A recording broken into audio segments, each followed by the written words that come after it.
कराची में बेहंगम ट्रैफिक बढ़ता जा रहा है। ख़ासतौर पर टैंकर्स और डंपर तेज़ रफ्तारी की वजह से ट्रैफिक हादसा का सबब बनते हैं। कराची के इलाके नॉर्थ कराची में 2 मिनट की चौरंगी पर डंपर की तेज़ रफ्तारी की वजह से एक मोटरसाइकिल सवार हादसे का शिकार हो गया, जिसके फ़ौरन बाद इसे अस्पताल मुंतकिल कर दिया गया।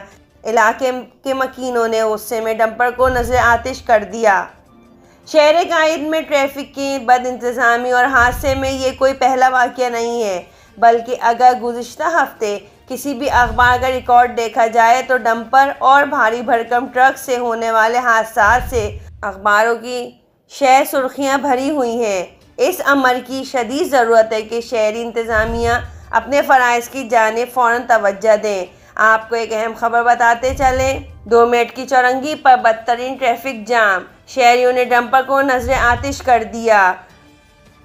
डंपर ने तेज़ रफ्तारी से एक मोटरसाइकिल सवार को कुचल डाला।